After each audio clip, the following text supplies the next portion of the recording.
I'm grateful. I thought before I started sharing my introduction to Youmekido, I would give a little bit about my background, about how I came up with this Youmekido. So, back in 1993, I had my first introduction into the area of personal development with the book Think and Grow Rich. Next came Tony Robbins, and that was really powerful. Tony probably had the most inspiration of my life of any motivational speaker or coach. While at that first seminar, Unleash Power Within, I did firewalking, and I knew that I wanted to get involved in it. And so I searched out Tony Robbins' teacher. Unfortunately, his teacher had retired.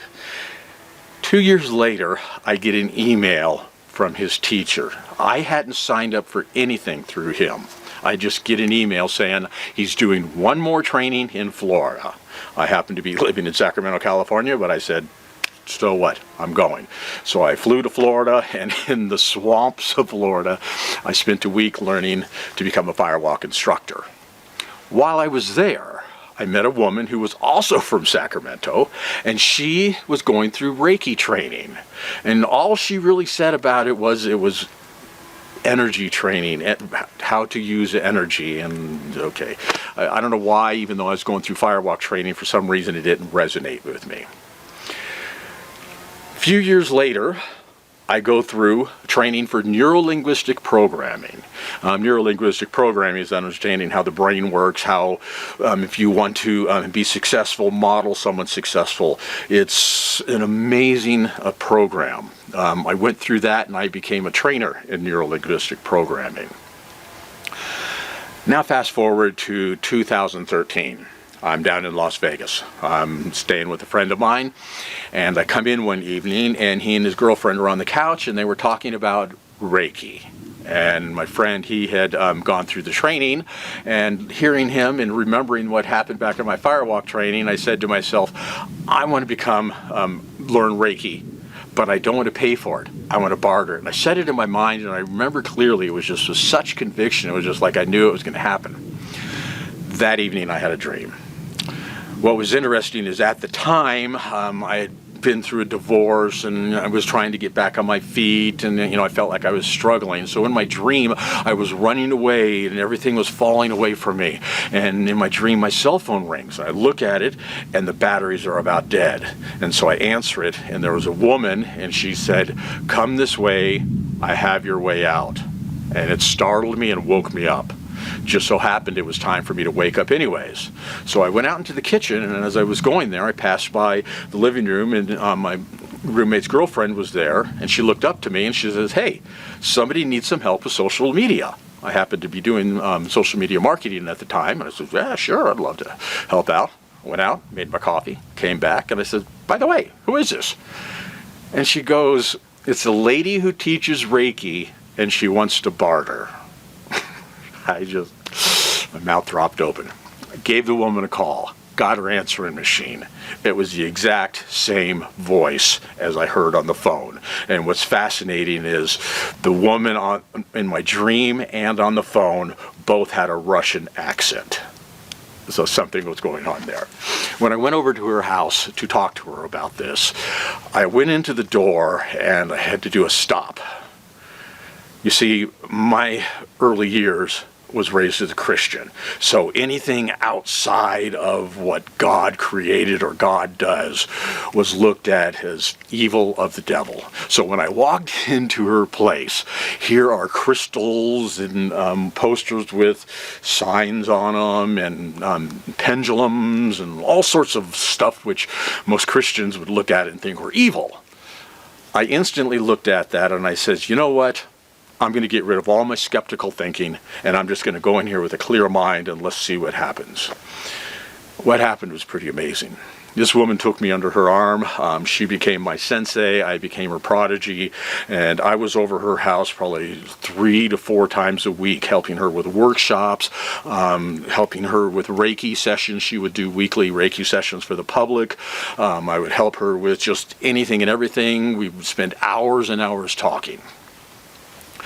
it ended up that I became a master of Reiki. I started teaching Reiki, and I gave hundreds and hundreds of healings. When I went through training, there was a few things that I was listening to that just weren't making sense. And it wasn't of the actual healing, it's just of the story and the history.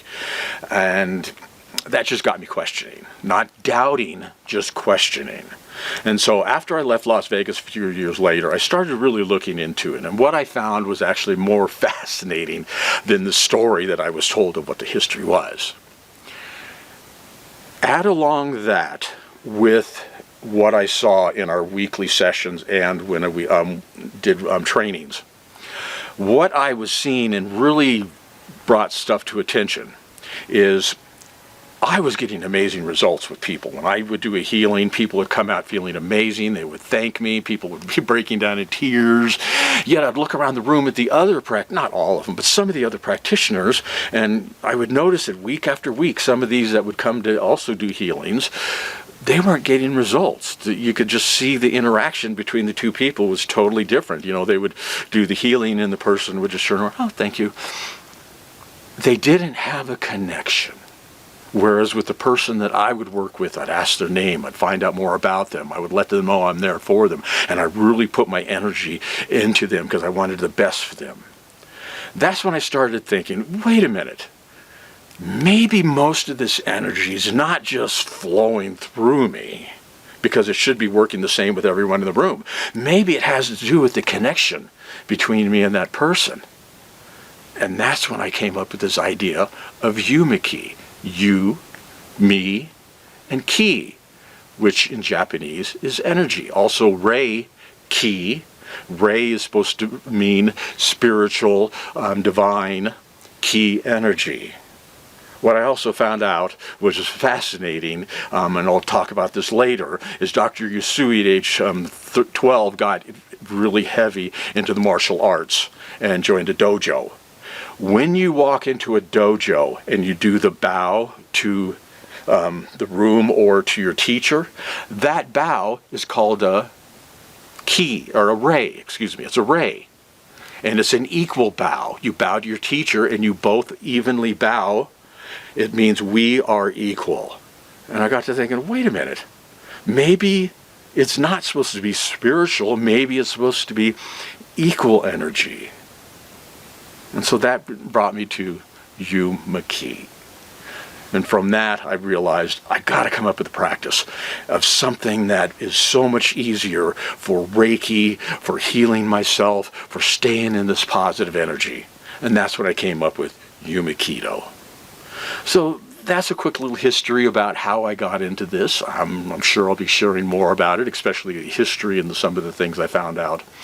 So I hope you will join me as in future videos I start sharing more about Youmekido, as I also blend in gratitude, because I now see that gratitude and Youmekido, those two things can work together and truly heal. So with that, I say I am grateful. Namaste.